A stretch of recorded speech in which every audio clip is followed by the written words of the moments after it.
Good, happy Monday evening, November 8th, 2021. I'm Riley King. Welcome to this Monday evening edition of the Riley King Newscast, right here on the Riley King Network. We have a lot of news to get to this Monday evening, so let's get started right now.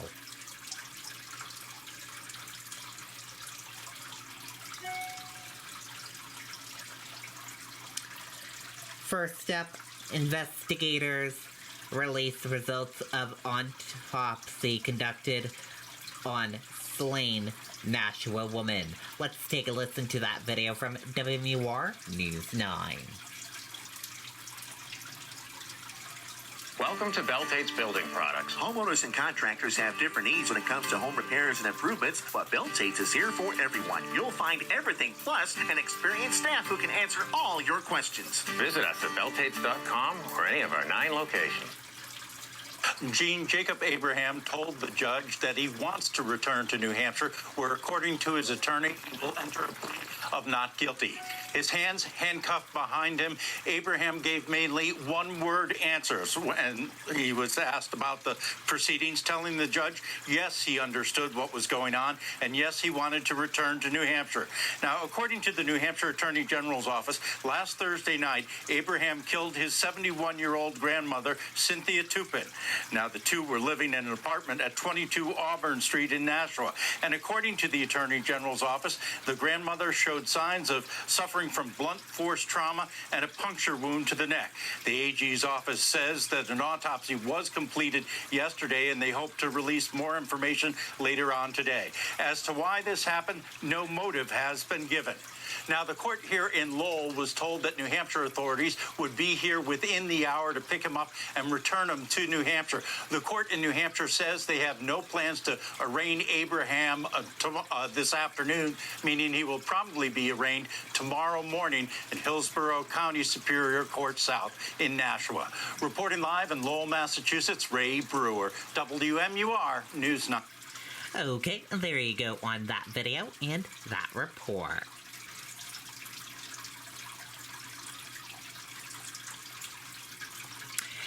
Number of active COVID-19 cases in New Hampshire rise to level not seen since January. Let's take a listen to that video from WMUR News 9. Welcome to Beltate's Building Products. Homeowners and contractors have different needs when it comes to home repairs and improvements, but Beltate's is here for everyone. You'll find everything plus an experienced staff who can answer all your questions. Visit us at beltates.com or any of our 9 locations. To the pandemic tonight, and we are now seeing some of the highest case figures here in New Hampshire in more than 9 months. Most of the more than 2,000 new cases announced today are from the weekend, and 149 from the reporting backlog. Saturday's new cases are the most in a single day since mid-January. Active cases have jumped to 5,100. That's the highest since late January, and current hospitalizations are up again at 212. DHHS also announcing 2 new deaths tonight. Okay, there you go on that video and that report.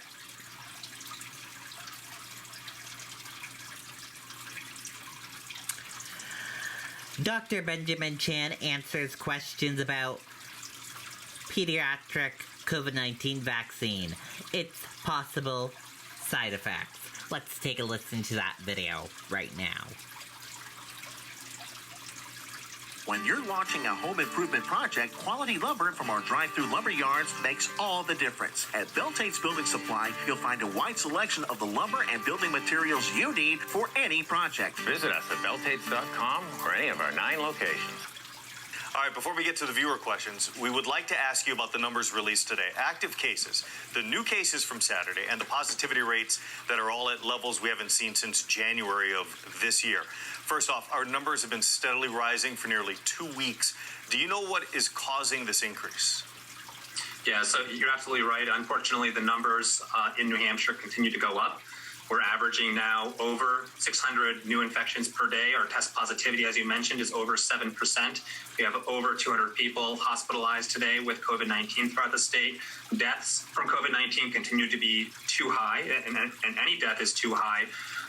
The reasons for this really are multifactorial, right? I mean, we know that COVID is circulating in our communities. The risk is there.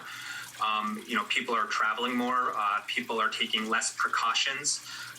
And so I guess it's not surprising that the levels of COVID-19 in our communities continue to be high, but I think it highlights the need for people to continue to take steps to protect themselves and prevent COVID-19 from spreading person to person. First and foremost, amongst these steps that people can take is to get vaccinated. So are there any particular parts of the state getting hit harder right now? All areas of the state, all counties, all regions continue to be at a substantial or a high level of community transmission. So really the risk from COVID-19 exists statewide, and I think we're seeing that play out in our schools and our communities across the state, where we're seeing higher numbers of clusters and outbreaks this year. So what advice do you have for folks right now, both those who are vaccinated and those who are unvaccinated? Yeah, so the risk from COVID-19 exists in communities. The first recommendation is for people to get fully vaccinated if they're not already fully vaccinated. And then second, if people qualify for booster doses, if they're allowed to get booster doses, we are recommending booster doses for a great many people who are 18 years of age and older, and maybe at increased risk from severe COVID-19 or at risk for being exposed and spreading it to others. But, in this period of transition, while we're still trying to vaccinate more and more people, the general recommendations over the last year still apply. We're still recommending that people avoid really high-risk situations where large groups of people are gathered. We're still recommending that people practice physical distancing to the extent possible. New Hampshire and CDC and other public health agencies around the country continue to recommend mask use, especially indoors, as one of the important mitigation measures. So while we're working to get more and more people vaccinated, especially our children, it's important for people to continue to take precautions to prevent spread of COVID-19 and to protect themselves and their families. All right, let's get to the viewer questions right now. Rebecca writes in asking, my son is turning 12 in December. I asked his pediatrician if he should get the 5 to 11 vaccine now or wait for the full dose when he turns 12. His pediatrician didn't want to give advice due to not having enough long-term data. She writes, we think it's really important he gets vaccinated, but we're not sure what dose is best for him. What would you like to tell them? Yeah, great question from Rebecca, and I absolutely agree. It is important for children to get vaccinated. And it's not just myself and other providers that are recommending vaccination. Vaccination in kids was unanimously recommended by the Science Advisory Committee. It's been recommended by medical professional societies like the American Academy of Pediatrics. So it is recommended that children 5 to 11 years of age and then adolescents 12 and older get vaccinated against COVID-19. The benefits of vaccination outweigh and any potential side effects or risks. I think to Rebecca's specific question on what the dose is that a child should receive, the recommendations on dose are really based on age. But they're not based on a child's size or their weight, they're based on age. And so a child that's 5 to 11 years of age is recommended to get the lower 10 microgram Pfizer vaccine dose. And then once a child turns 12 or a child or teenager that's 12 years of age or older, is recommended to get the higher 30 microgram dose of the Pfizer vaccine. So, I think this has been more recently spelled out in CDC's clinical guidance and clinical recommendations. So the recommendation is to get the appropriate vaccine based on the child's age. All right, Dr. Chan, stand by. We'll have another round of questioning for you after the break. Welcome back. The questions are still coming in about COVID-19, and we are continuing our live virtual conversation with Dr. Benjamin Chan to answer your questions. So let's get right to them. Kelly asks, I have 3 boys between 5 and 11, and I am concerned about the risk of myocarditis from the vaccine. Would delaying the second shot of the vaccine reduce their risk of developing myocarditis as a side effect, or are there any other ways to reduce that risk? Yeah, really important question. Thank you for asking this. So for listeners that may not know what myocarditis is, myocarditis refers to inflammation of the heart muscle. And there's actually multiple different causes of myocarditis, including viral infections themselves like influenza and COVID-19 that can cause myocarditis.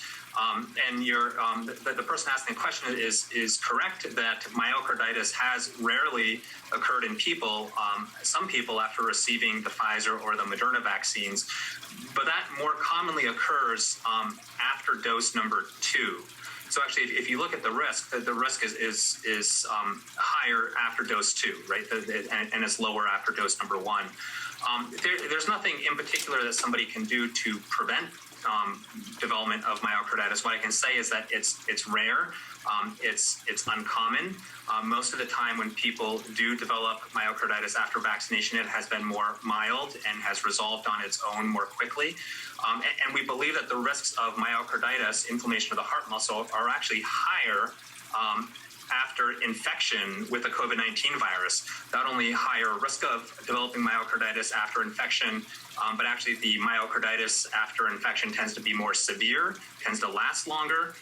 And so when you look at the numbers and the data, and the other national scientific experts have agreed on this, that the benefits of vaccination, even in children, are believed to outweigh any potential risks or potential rare side effects from vaccination, including the risks of myocarditis. All right. And now that vaccines are available to children 5 to 11 years old, is there any specific advice for parents who have children living with disabilities as far as precautions or signs to look for after they get the shot if they can't express themselves?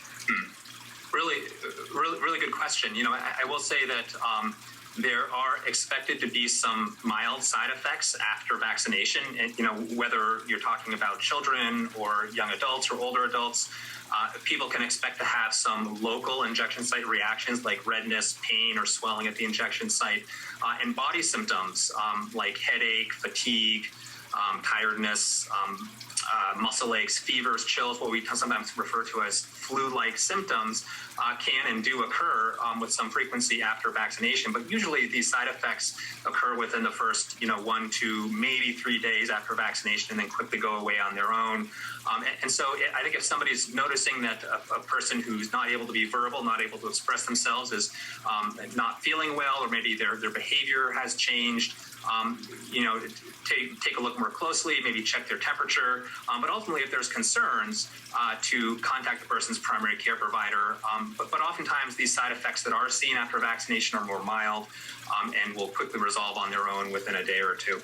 All right. And Dr. Chan, Denise asks, are there any research articles that address studies on long-term effects of the COVID-19 vaccine in children? So this is a very active area of research, what we call long COVID or post-acute COVID syndrome. We know that people who have COVID-19 can have longer-term symptoms. Some of the more frequent symptoms that have been described are just, profound, extreme fatigue and tiredness, brain fog, difficulty concentrating.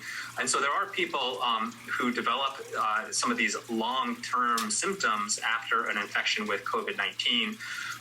What the risk is in children, I think, is still being studied. It's hard to put an exact number on that. I think we believe and have heard reports of children even developing long COVID symptoms. And I think that factors into the recommendation for children to be vaccinated to help protect themselves from not only the infection and the immediate complications from COVID-19, but also the potential longer-term complications.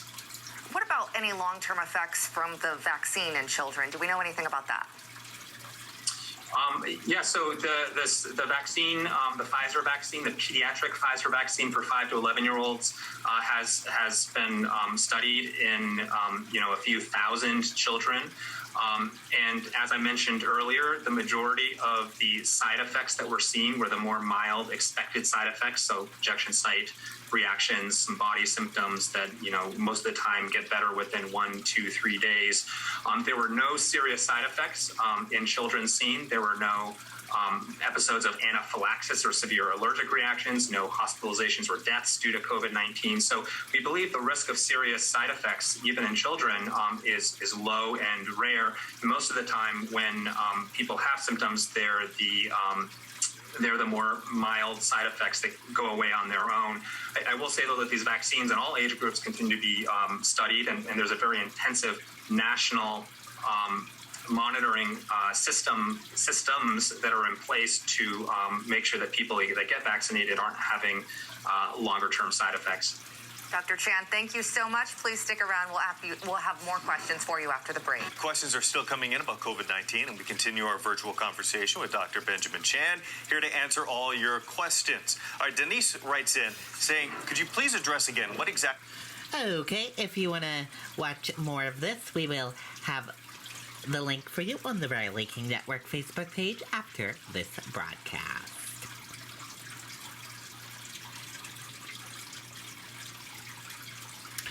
Service Credit Union packing stay warm bags to help Granite Staters in need.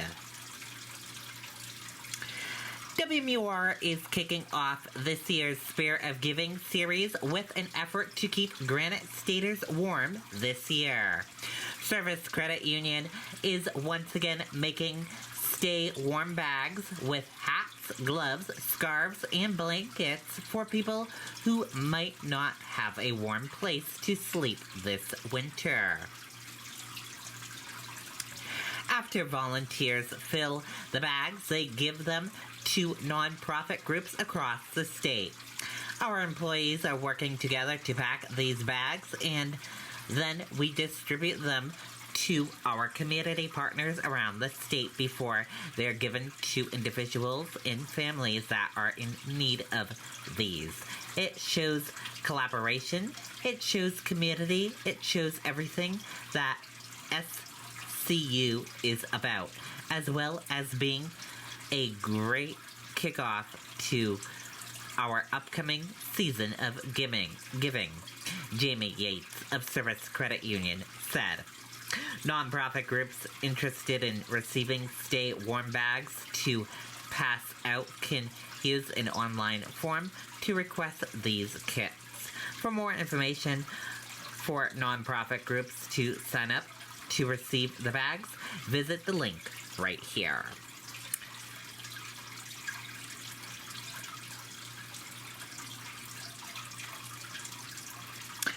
Crews clean out Somersworth homeless encampment. Let's take a listen to that video from WMUR News 9.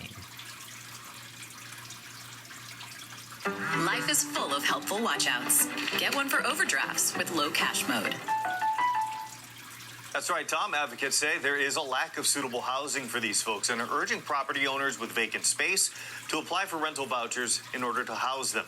Now, Somersworth police say 12 people were cleared out of the camp near Willand Pond today. That's down a considerable amount from the estimated 60 people who lived there a month ago. The more than 100-acre property sits on land touching the towns of Dover, Somersworth, and Rochester. On October 8th, the owner asked those towns to help clear the encampment. Police say they will patrol the area periodically over the next few weeks to make sure no one returns. Meanwhile, agencies are working feverishly to find accommodations for the final dozen people who packed up today. We are working on their identification. We are getting some people into treatment. So this is just the hardest to house and the ones that waited to the last minute. So we're working fast and furiously on a plan of where they're going to go tonight. Advocates hope to convert the warming shelter into an overnight facility that rests in the hands of the city councils for Dover, Somersworth, and Rochester, who will be voting on that Wednesday night. Reporting live in studio, Mike Cherry, WMUR News 9. Okay, there you go on that video and that report.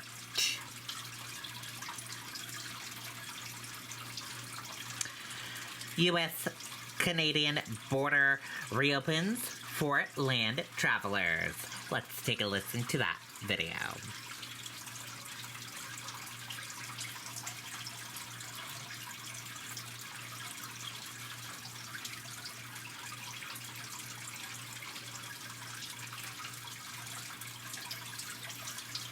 I need to hire people.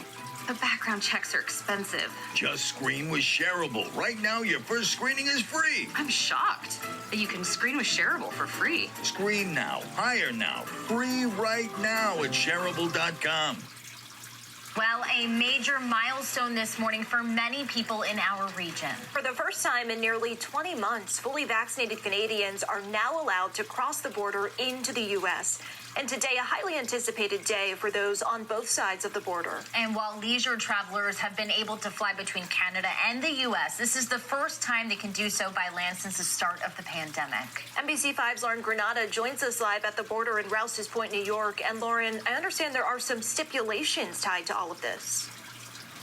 That's right, Sarah Beth Zuri. This checkpoint that you see behind me here has been open for 6 hours now. It may still be early for a trip, but village towns like Rouse's Point can start seeing more Canadian tourists.